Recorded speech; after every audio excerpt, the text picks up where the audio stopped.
Developer Piranha Bytes are back at it again with another open world RPG. This time they've brought forth a sequel to their sci-fi RPG ELEX with the innovatively titled ELEX II.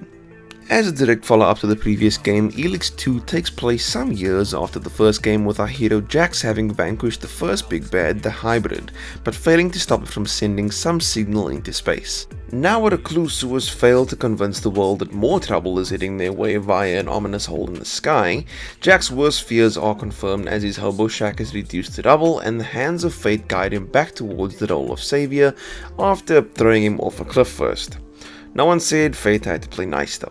Before you can say, I'm too old for this shit, Jax has to convince everyone that their foolish squabbles are less important than the aliens looking to destroy them lickety-split.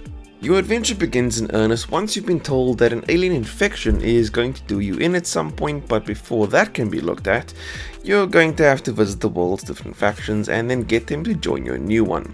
In time-honored fashion, saving the world from a larger looming threat already kicking your door down and demanding the sugar takes a backseat to solving everyone else's problems first. Those rats in the basement aren't going to kill themselves after all. ELEX II is full to the brim with quests and side quests for you to do, and all of them are important, to one degree or another. The campaign quests will push you further towards building up your new faction and shoving it to the aliens, while the side quests are a necessity for leveling up and getting to meet some of the oddballs that populate this post-apocalyptic hellscape. And you're going to need all the XP you can get. ELEX II holds back on that one major resource, doling it out rather stingily across the breadth of the game. Compared to most other open world games, ELEX II is rather sparsely occupied with fewer fauna. If you're expecting combat to level you up, think again, because XP amounts are small while the amount of enemies are few. Creatures you kill do eventually respawn, but that can be a long time coming. Conversely, all those side quests do the major lifting of powering you up, and you do want to be powered up. What you can do and what weapons you can use are tied up to both your stats and abilities. Leveling up grants you 10 points per level to put into various stats, which in turn controls what you can equip and use. Abilities such as being able to craft or pick locks need to be learned from trainers across the world, making it a slightly convoluted system.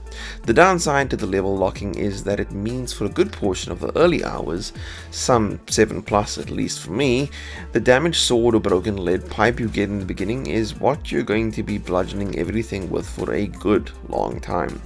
It's the longest relationship with a game item you're going to have. It also means that the fancy rocket launcher or rare axe you can find early on are going to be sitting in your inventory until you leveled up enough to be able to spend enough skill points to use them. The plus side is that unlike a majority of modern games that place your power into both character level and item power level, in ELEX II leveling up will overpower you eventually. With no inventory or weight limits, you also won't have to worry about getting rid of them either. And then there's one of the game's major traversal selling points, the jetpack. With its own upgrade tree, you start off with just the ability to move short distances, but boy does it make a difference when scaling the terrain.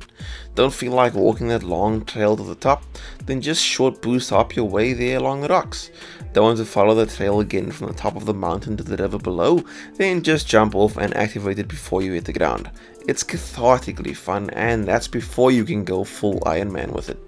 Very early on you'll get access to a companion, and I highly recommend that you bring one along for a variety of reasons.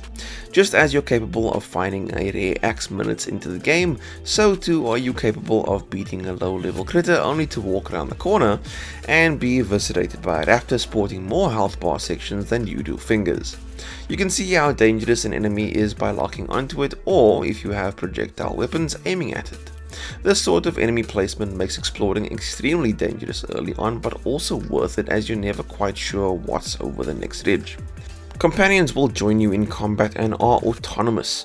It doesn't hurt either that they can only be knocked out briefly and not killed, but they go a very long way to keeping you alive until you can stand on your own 2 feet. The other reason is that having them in your party during conversations can trigger dialogue you wouldn't get otherwise.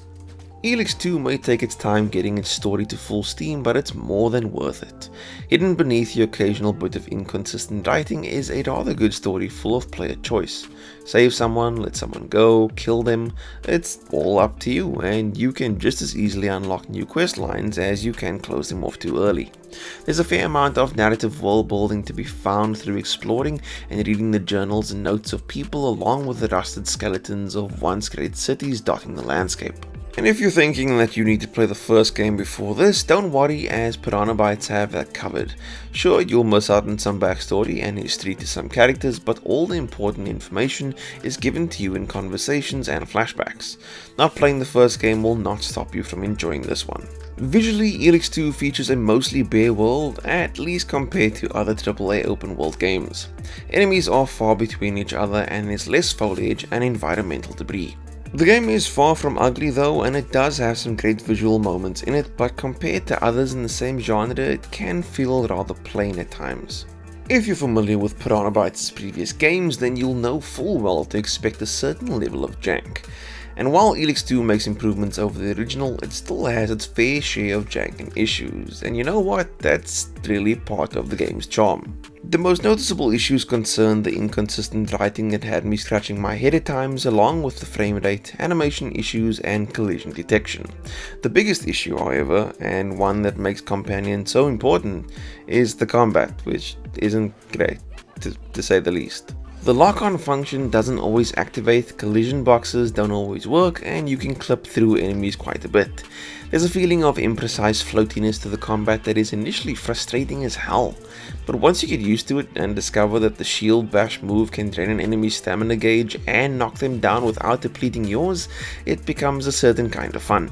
Piranha Bytes may not have the resources to pull off a polished open world experience, but once you get used to the way ELEX II plays, you're left with a title that has a great story and memorable characters.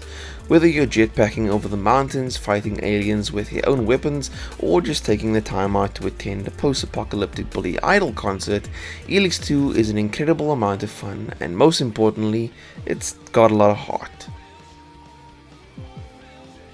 If you enjoyed this review, please hit that like button, and if you are new to the channel, please hit that subscribe button. And if you got your hands on ELEX II, please let me know what you thought of the game in the comment section down below. I'd love to know your thoughts and opinions. Thank you so much for watching. I'll see you next time.